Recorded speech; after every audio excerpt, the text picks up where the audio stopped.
کل ہم درس قرآن کا پہلا پیغام آپ کے سامنے رکھے تھے کہ قرآن مجید کو ہم کو نہ صرف پڑھنا ہے بلکہ اس کو سمجھنے کے لیے جو بھی تراجم اور تفاسیر ہماری اپنی زبان میں موجود ہیں اس سے مکمل طور پر استفادہ کرنا چاہیے۔ جیسا کہ کل یہ بات بتلائی گئی تھی کہ قرآن مجید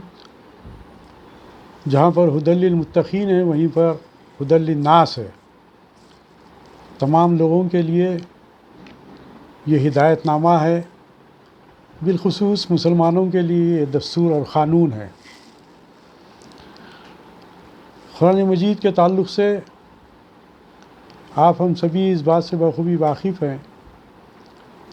کہ یہ رسول کریم صلی اللہ علیہ وسلم کی 40 سال کی عمر میں جب نبوت سے آپ کو سرفراز کیا گیا تھا، غار حرا میں وحی کے ذریعے جبریل امین نے آ کر اللہ تبارک و تعالیٰ کا پیغام پہنچایا تھا، اس وقت سے قرآن مجید کا نزول آپ کی حیات مبارکہ یعنی نبوت سے آپ کی پردہ فرما جانے تک یعنی 63 سال کی عمر میں یعنی کہ نبوت کے 23 سال کے عرصے میں قرآن مجید تدریجاً نازل ہوتا رہا۔ چنانچہ وحی کے تعلق سے میں چاہوں گا کہ کچھ باتیں آپ لوگوں کے سامنے رکھوں تاکہ ہم بنیادی طور پر ابتدا ہی سے ہم درس حاصل کریں، تعلیم حاصل کریں اور کوئی جہاں تک ممکن ہو سکے تمام نکات سے ہم واقف ہوں۔ بخاری شریف کی جو حدیث کی کتاب ہے اس کی پہلی جلد میں جہاں پر سب سے پہلی جو وحی کے تعلق سے جو بیان آیا ہے وہ حدیث شریف آپ کے سامنے رکھوں گا تاکہ ہم واقف ہوں کہ کس طرح سرکار دو عالم صلی اللہ علیہ وسلم پر وحی کا نزول ہوا کرتا تھا۔ بخاری شریف میں سب سے پہلی جو حدیث آئی ہے وہ نیت کے تعلق سے ہے اور پھر اس کے ساتھ ہی ساتھ جو وحی نازل ہوئی وہ قرآن مجید کے تعلق سے ہے کہ کس طرح وحی سرکار دو عالم صلی اللہ علیہ وسلم پر نازل ہوا کرتی تھی۔ تو بخاری شریف میں حضرت عائشہ صدیقہ رضی اللہ تعالیٰ عنہا فرماتی ہے کہ حارث بن حشام نے پوچھا، یا رسول اللہ صلی اللہ علیہ وسلم آپ پر وحی کس طرح نازل ہوا کرتی تھی؟ فرمایا، کبھی تو گھنٹوں کی آواز کی مانند اور وہ میری طبیعت پر بہت گراں ہوتی تھی، یعنی کہ گھنٹیوں کی جو آواز ہوتی ہے اس طرح ابتدا میں سرکار وسلم کو ویسی آوازیں آپ پر آتی اور اسی کے اندر وہ وحی ہوا کرتی۔ تو آپ صلی اللہ علیہ وسلم نے ارشاد فرمایا کہ وہ مجھ پر بہت ہی گراں ہوتی، لیکن جو پیغام آتا پھر میں اسے یاد کر لیتا ہوں، تو یہ کیفیت ختم ہو جاتی ہے۔ اور کبھی فرشتے سے مراد جبریل امین ہیں جو سرکار صلی اللہ علیہ وسلم پر وحی لے کر آیا کرتے تھے، اور کبھی فرشتہ انسان کی صورت میں میرے پاس آتا اور مجھ سے ہم کلام ہوتا ہے اور جو وہ کہتا ہے اسے یاد کر لیتا ہوں۔ سیدہ عائشہ صدیقہ رضی اللہ تعالیٰ عنہ کا کہنا ہے کہ میں نے کڑاکے کی سردیوں میں آپ پر وحی نازل ہوتے دیکھی ہے، جب وحی موقوف ہو جاتی تو آپ کی صلی اللہ علیہ وسلم کی پیشانی مبارک سے پسینہ بہہ نکلتا، یعنی اس قدر شدت کا احساس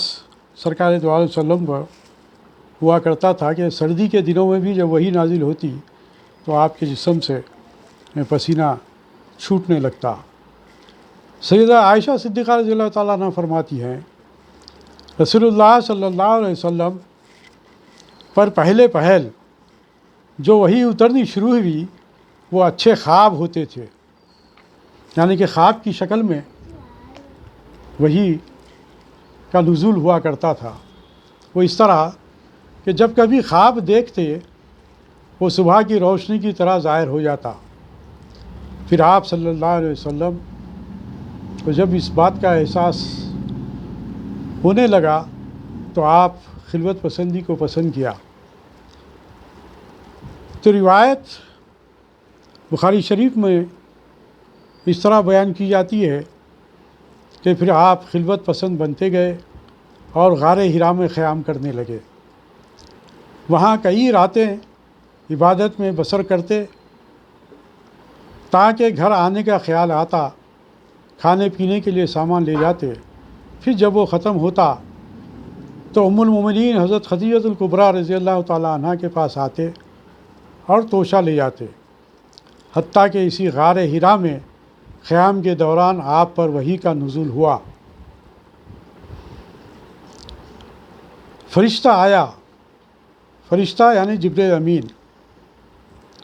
جس وقت سرکار صلی اللہ علیہ وسلم غار حرا میں موجود تھے اور اپنی عبادت میں جو اس وقت کا طریقہ تھا اس میں مشغول تھے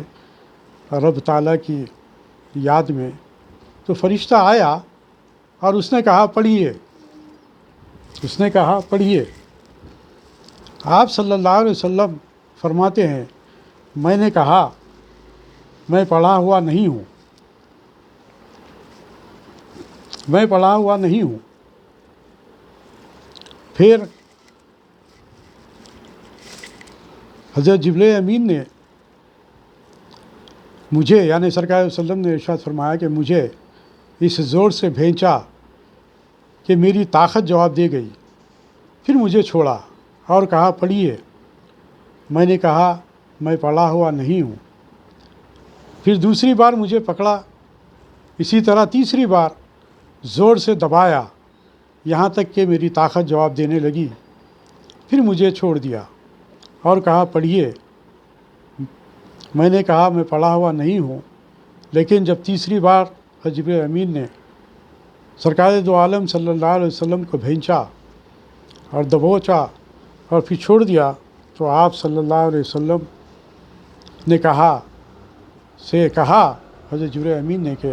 پڑھیے اپنے رب کے نام سے، پڑھیے اپنے رب کے نام سے۔ اور پھر یہاں سے جو ہے سو اقرا کی آیتیں، سورہ علق کی 5 آیتیں نازل ہوئی۔ حضرت جبریل امین نے کہا کہ پڑھیے، تو یہ کہا کہ اقرأ بسم ربک الذی خلق، پڑھیے اپنے رب کے نام سے جو سب کا بنانے والا ہے۔ خلق الانسان من علق، بنایا آدمی کو جمے ہوئے لہو سے۔ اقرأ ربک الاکرم، پڑھیے اور آپ کا رب بڑا کریم ہے۔ الذی علم بالقلم، جس نے علم سکھایا قلم سے۔ علم الانسان ما لم یعلم، سکھلایا آدمی کو جو نہ جانتا تھا۔ سرکار دو عالم صلی اللہ علیہ وسلم کو جب جبریل امین نے سورہ علق کی یہ 5 آیتیں پڑھائی تو آپ صلی اللہ علیہ وسلم نے جس طرح جبریل امین پڑھایا کرتے تھے اس طرح وہ پڑھا کرتے تھے۔ لیکن جب یہ عمل پورا ہوا تو سرکار دو عالم صلی اللہ علیہ وسلم کا دل کانپ رہا تھا، دل کانپنے لگا۔ حدیث شریف میں روایت ہے کہ اس کے بعد آپ صلی اللہ علیہ وسلم ام المومنین خدیجہ الکبریٰ رضی اللہ تعالیٰ عنہ کے پاس آئے اور فرمایا مجھے کمبل اڑا دو، یعنی زمی لونی زمو لونی۔ انہوں نے خدیجہ الکبریٰ رضی اللہ تعالیٰ عنہا نے کمبل اڑا دیا حتیٰ کہ آپ کا خوف جاتا رہا۔ حضرت خدیجہ رضی اللہ تعالیٰ عنہا کو سارا واقعہ سنایا اور فرمایا میری جان خطرے میں نظر آتی ہے۔ حضرت خدیجہ الکبریٰ رضی اللہ تعالیٰ عنہ نے کہا ہرگز نہیں۔ اب یہاں پر جو روایت اس حدیث شریف میں ہمارے سامنے آتی ہے وہ بہت ہی سمجھیے کہ غور طلب ہے اور ہمارے لیے ایک عظیم ترین درس ہے کہ رسول کریم صلی اللہ علیہ وسلم کی 40 سالہ زندگی حضرت خدیجہ الکبریٰ رضی اللہ تعالیٰ عنہا کے ساتھ تھی، اور پھر 15 سال آپ کے ساتھ حضرت خدیجہ الکبریٰ رضی اللہ تعالیٰ عنہا نے اپنی زندگی گزاری تھی۔ جیسا کہ روایت میں یہ بات آتی ہے کہ سرکار دو عالم صلی اللہ علیہ وسلم کی شادی مبارک حضرت ام المومنین خدیجہ الکبریٰ رضی اللہ تعالیٰ عنہ سے جس وقت ہوئی تھی اس وقت آپ کی عمر 25 سال تھی، اور پھر جب یہ نبوت آپ کے سر مبارک پر نبوت کا تاج رکھا گیا تو اس وقت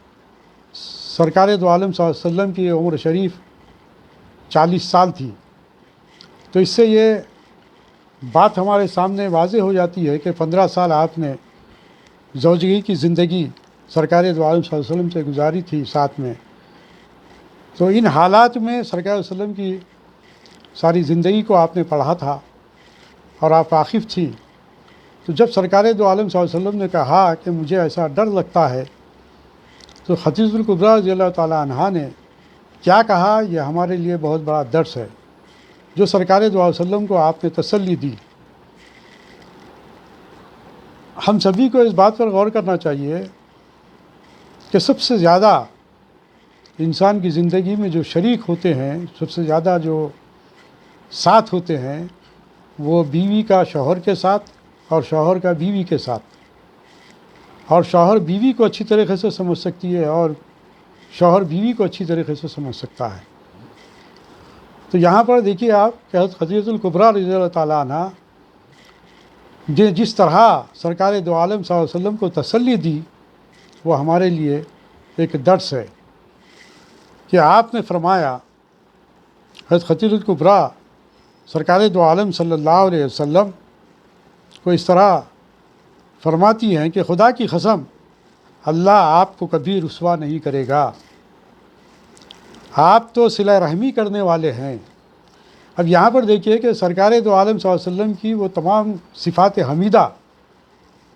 ام المومنین حضرت خدیجہ الکبریٰ رضی اللہ تعالیٰ عنہ بیان کر رہی ہے۔ سرکار دو عالم صلی اللہ علیہ وسلم کے سامنے جو باتیں آپ پیش کر رہی ہے وہ سرکار دو علیہ وسلم کی صفات حمیدہ ہمارے لیے اور تمام دنیا والوں کے لیے جو بات پیش کی گئی وہ یہ کہ آپ کو اللہ تبارک و تعالیٰ ضائع نہیں کرے گا، آپ کو رسوا نہیں کرے گا۔ کیوں کہ آپ صلی اللہ علیہ وسلم تو صلہ رحمی کرنے والے، کمزوروں کا بوجھ اٹھانے والے، محتاجوں کے لیے کمانے والے، مہمان نوازی کرنے والے، راہ حق میں مصائب سہنے والے ہیں۔ حضرت ام المومنین خدیجہ الکبریٰ رضی اللہ تعالیٰ عنہ آپ کو اس طرح تسلی دینے کے بعد دوسرے دن اپنے چچا زاد بھائی ورقہ بن نوفل جو عیسائی مذہب اختیار کیے گئے تھے اور وہ نصرانی اور عبرانی کتابیں لکھا کرتے تھے، آپ کے پاس لے کر گئے اور سرکار صلی اللہ علیہ وسلم کو جب ان کے سامنے پیش کیا، بتلایا، تو ورقہ بن نوفل اس وقت بہت بوڑھے ہو چکے تھے اور نابینا بھی تھے۔ حضرت خدیجہ الکبریٰ رضی اللہ تعالیٰ نے کہا میرے چچا زاد اپنے بھتیجے محمد صلی اللہ علیہ وسلم کی بات سنیے۔ ورقہ بن نوفل نے آپ سے دریافت کیا برادر زادے تم کیا دیکھتے ہو آپ نے جو کچھ دیکھا اور سنا وہ سب بیان کر دیا۔ ورقہ بن نوفل نے آپ صلی اللہ علیہ وسلم سے کہا، یہی وہ ناموس ہے جو اللہ تعالیٰ نے حضرت موسیٰ علیہ السلام پر اتارا، اور آپ نے کہا کہ کاش میں اس وقت جوان ہوتا، کاش میں زندہ رہتا جب آپ کو آپ کی قوم شہر بدر کر دے گی۔ رسول اللہ صلی اللہ علیہ وسلم نے سن کر فرمایا، کیا مجھے میری قوم نکال دے گی؟ ورقہ بن نوفل نے کہا، ہاں، جو پیغام آپ صلی اللہ علیہ وسلم لے کر آئے ہیں، ایسا پیغام جب کبھی کوئی لایا، اس سے دنیا والوں نے عداوت ان میں بڑھتی گئی۔ اگر میں آپ کا زمانہ پاؤں تو آپ سے پوری طرح تعاون کروں گا۔ پھر کوئی زیادہ وقت نہیں گزرا تھا کہ ورقہ انتقال کر گئے، اور وحی کا نزول بھی کچھ وقت تک بند ہو گیا۔ اسی سے حدیث شریف میں، بخاری شریف کے روایت کرتے ہیں کہ ابن شہاب جابر بن عبداللہ انصاری کے حوالے سے بیان کرتے ہیں کہ انہوں نے وحی کی بندش کا واقعہ بیان کرتے ہوئے کہا کہ رسول اللہ صلی اللہ علیہ وسلم نے فرمایا، میں ایک بار جا رہا تھا تو آسمان سے ایک آواز سنی، اوپر دیکھا تو وہی فرشتہ تھا جو غار حرا میں میرے پاس آتا تھا۔ آسمان اور زمین کے درمیان ایک کرسی پر بیٹھا تھا۔ میں دیکھ کر خوفزدہ ہو گیا اور واپس گھر چلا آیا۔ میں نے کہا، مجھے کمبل اڑا دو۔ تب اللہ تعالیٰ نے یہ آیت نازل فرمائی۔ قرآن مجید کی جو اس کے بعد جو آیت نازل ہوئی سورہ مدثر کی، ان آیتوں کو سرکار علیہ وسلم پر نازل کیا گیا کہ اے کمبل پوش پیغمبر، اٹھو اور لوگوں کو ڈراؤ، اپنے رب کی عظمت بیان کرو، اپنے لباس کو صاف ستھرا رکھو اور بتوں سے الگ رہو۔ پھر وحی کا سلسلہ تیز تر ہوتا گیا اور وحی نازل ہوتی گئی۔ عبداللہ بن عباس رضی اللہ تعالیٰ عنہما، لا تحرک بہ لسانک لتعجل بہ، وحی کو یاد کرنے کے سلسلے میں زبان کو جلد نہ ہلائیے، کہ ضمن میں فرماتے ہیں کہ رسول اللہ صلی اللہ علیہ وسلم نزول قرآن کے وقت سخت مشقت اٹھاتے تھے۔ ازاں جملہ یہ بھی تھا کہ آپ کے ہونٹ مسلسل ہلتے رہتے تھے۔ سعید رضی اللہ تعالیٰ عنہ کہتے ہیں کہ ایسے ہونٹ ہلا کر دکھاتا ہوں جس طرح عبداللہ بن عباس اپنے ہونٹوں کو ہلایا کرتے تھے، چنانچہ اپنے دونوں ہونٹوں کو ہلا کر دکھایا۔ تب اللہ تعالیٰ نے یہ آیت نازل فرمائی، اے محمد صلی اللہ علیہ وسلم، وحی کے یاد کرنے میں اپنے ہونٹوں کو زیادہ جنبش مت دیا کرو، اس کا جمع کرنا اور پڑھانا ہماری ذمہ داری ہے۔ حضرت ابن عباس رضی اللہ تعالیٰ عنہ کہتے ہیں، قرآن کا تمہارے سینے میں محفوظ کر دینا اور اس کو تمہارا پڑھنا، پھر جب ہم پڑھ لیں تو اس کی پیروی کرو۔ ابن عباس رضی اللہ تعالیٰ عنہ مزید فرماتے ہیں، یعنی اس کو سنو اور خاموش رہو۔ پھر اس کا مفہوم سمجھانا یقیناً ہمارے ذمے ہے۔ پھر بلا شبہ یہ ہماری ذمہ داری ہے کہ تم اسے پڑھو۔ چنانچہ بعد میں جب کبھی جبریل امین آپ صلی اللہ علیہ وسلم کے پاس آئے تو آپ نہایت توجہ سے سنتے۔ جبریل علیہ السلام جب چلے جاتے تو اسے نبی صلی اللہ علیہ وسلم پڑھتے، جیسا کہ جبریل علیہ السلام نے اسے پڑھایا کرتے۔ اب اس میں حدیث مبارکہ میں آخری میں دیکھیے کہ ایک بات ہمارے سامنے یہ بھی آئی ہے کہ سرکار دو عالم صلی اللہ علیہ وسلم نے کہا کہ جو ہم پڑھ لیں اس کی پیروی کرو، تم سنو جو کچھ بیان کیا جاتا ہے، یعنی کہ جو قرآن نازل ہوتی ہے، جو سرکار دو عالم صلی اللہ علیہ وسلم صحابہ کے سامنے پیش کرتے تھے، تو اس کے تعلق سے سرکار صلی اللہ علیہ وسلم یہ بات بھی بتلا دی، اور پھر اللہ تبارک و تعالیٰ نے سرکار دو علیہ وسلم کو بھی یہ بات بتلا دی کہ جو کچھ بھی تم پڑھتے ہو اس کو ہم تمہیں سمجھاتے بھی ہیں۔ تو اس سے بات ہمارے لیے سامنے آتی ہے کہ جو ابتدا میں جو سورہ علق کی جو آیتیں نازل ہوئی جس میں علم کے تعلق سے بات کہی گئی، یہاں پر دیکھیے کہ آج ہمارے لیے جو قرآن مجید کا نزول ہوا، اس کی جو ابتدائی آیات جو نازل ہوئی، تو اس کا آغاز جو ہوا وہ علم کے علم کی بنیاد پر اقرا پڑھیے پڑھیے، یعنی کہ پڑھنا، سیکھنا، علم کا حاصل کرنا۔ اسی لیے سرکار علیہ وسلم کی حدیث میں ہے کہ ہر عورت اور ہر مرد پر فرض کیا گیا ہے، ہر مسلمان عورت اور مسلمان مرد پر فرض ہے علم کو حاصل کریں۔ وحی کا آغاز ہی علم کے ذریعے ہو رہا ہے۔ اقرا بسم ربک الذی خلق، یہ پڑھیے اپنے رب کے نام سے جو سب کا بنانے والا ہے۔ اور پھر آگے ارشاد فرمایا گیا، جو بات بتلائی گئی کہ خلق الانسان من علق، بنایا آدمی کو جمے ہوئے لہو سے۔ آپ دیکھیے کہ یہ اس بات کا علم پہنچایا جا رہا ہے کہ کس طرح انسان کا وجود عمل میں آتا ہے، تو اس کو بھی اللہ تبارک و تعالیٰ نے ان آیات میں واضح کر پیش کر دیا اور بتلا دیا کہ یہ جمے ہوئے لہو سے انسان کا وجود عمل میں آتا ہے۔ اور پھر اللہ تبارک و تعالیٰ نے وہی بات کو دہرائی کہ اقرا وربک الاکرم، پڑھیے اور آپ کا رب بڑا کریم ہے۔ یعنی کہ پھر بات کہی جا رہی ہے کہ پڑھیے پڑھیے پڑھیے پڑھیے۔ 5 آیتوں میں صرف پڑھیے کا ذکر اور علم کا ذکر اس طریقے سے اللہ تبارک و تعالیٰ نے فرمایا۔ اقرا وربک الاکرم، پڑھیے اور آپ کا رب بڑا کریم ہے۔ الذی علم بالقلم، جس نے علم سکھایا قلم سے، جس نے علم سکھایا قلم سے۔ اب اندازہ لگے کہ قلم کی کیا اہمیت ہے، قلم کی کیا اہمیت ہے۔ اس سے ہم اس بات سے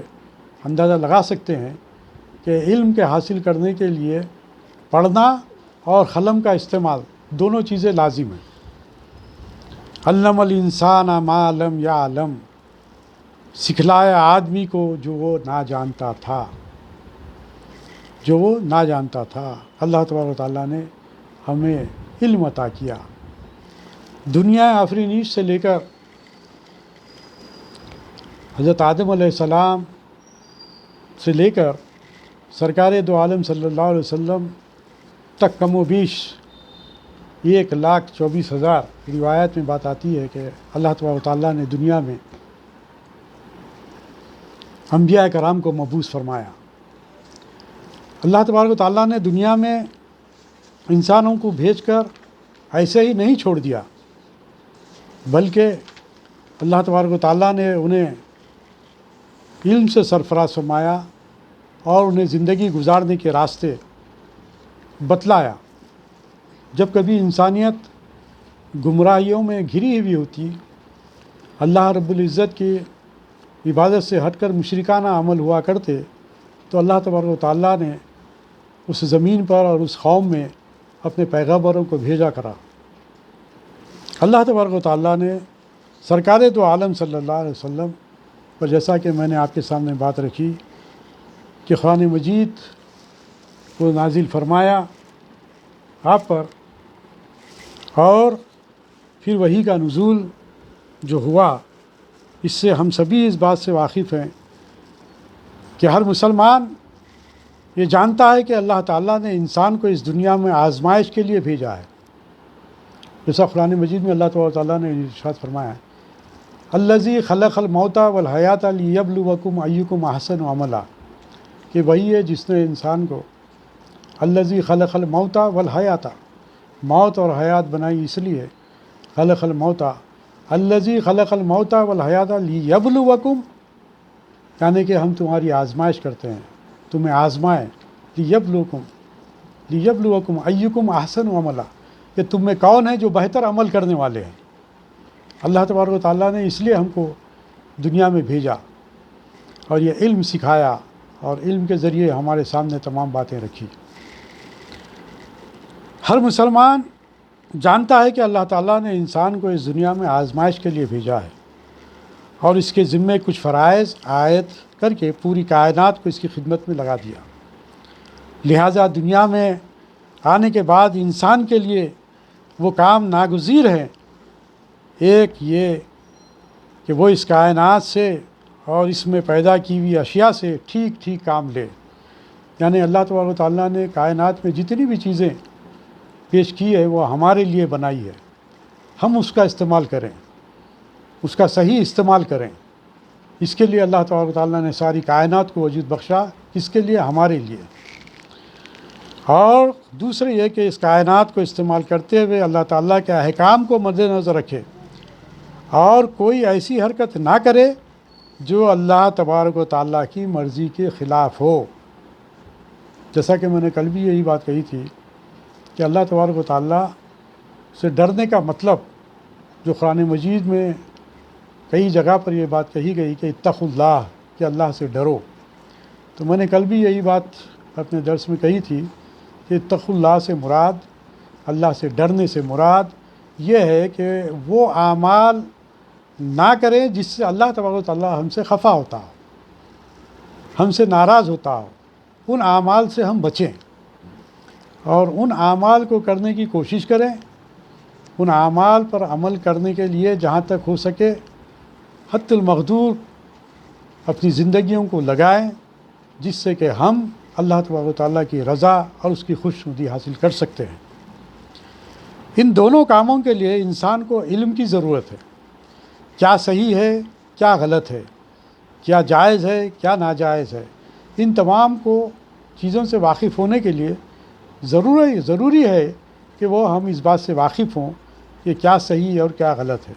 تو اس کے لیے ضروری ہوتا ہے کہ اس کا ہم کو علم ہو، ہم اس بات کو جانیں، ہم اس بات کو جب تک کہ سمجھیں گے نہیں اس وقت تک ہم اس پر عمل پیرا نہیں ہو سکتے کہ کون سا کام صحیح ہے اور کون سا کام غلط ہے۔ اس لیے کہ جب تک اسے یہ معلوم نہ ہو کہ اس کائنات کی حقیقت کیا ہے، اس کی کون سی چیز کے کیا خواص ہیں، ان سے کس طرح فائدہ اٹھایا جا سکتا ہے، اس وقت تک وہ دنیا کی کوئی بھی چیز اپنے فائدے کے لیے استعمال نہیں کر سکتا۔ نیز جب تک اسے یہ معلوم نہ ہو کہ اللہ تعالیٰ کی مرضی کیا ہے، وہ کون سے کاموں کو پسند اور کن کاموں کو ناپسند فرماتا ہے، اس وقت تک اس کے لیے اللہ تعالیٰ کی مرضی کے مطابق زندگی گزارنا ناممکن ہو جاتا ہے۔ اللہ تبارک و تعالیٰ نے حواس خمسہ کے ذریعے ہمیں اس بات کا احساس دلاتا ہے، ہم محسوس کرتے ہیں، اس بات کا علم اس نے دیا ہے، ہم محسوس کرتے ہیں کہ ہم دیکھتے ہیں، سونگھتے ہیں، سنتے ہیں، چکھتے ہیں، یہ تمام حواس خمسہ کے ذریعے تو ہم اس بات کو محسوس کر سکتے ہیں کہ کیا چیز ہے یہ۔ لیکن اس کے علاوہ بعض چیزیں ایسی ہیں جو اس سے ہٹ کر جو ہوتی ہیں، جس کو ہم کو سمجھنا ضروری ہے۔ تو ایسا علم جو حواس خمسہ کے ذریعے ہمیں محسوس ہو سکتا ہے، یا پھر کسی چیز کو ہم پڑھ کر یا پھر اپنے عقل کو استعمال کر کر ہم اندازہ لگا سکتے ہیں کہ کیا بہتر ہے یا کیا صحیح ہے یا کیا غلط ہے، تھوڑا سا ہم اپنے عقل کے ذریعے بھی استعمال کر سکتے ہیں۔ لیکن یہ تمام جو چیزیں ہیں، حواس خمسہ ہو یا پھر ہماری عقل ہو، یہ محدود ہے، یہ محدود ہے۔ ہماری جتنی عقل ہوگی، ہر ایک کی جس کی اپنی جتنی عقل ہے، اس اعتبار سے وہ سوچے گا، وہ اس پر غور کرے گا، فکر کرے گا، تو اس کے لیے وہ راہیں اللہ تبارک و تعالیٰ آسان کرے گا۔ لیکن اس کے باوجود یہ تمام چیزیں محدود ہیں۔ اس کے لیے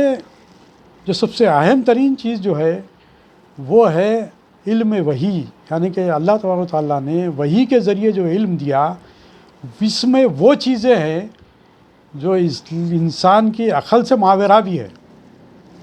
اسی لیے ہم کہتے ہیں کہ قرآن مجید ایک دستور ہے ہمارے لیے، قانون ہے ہمارے لیے۔ اس کے اندر قرآن مجید میں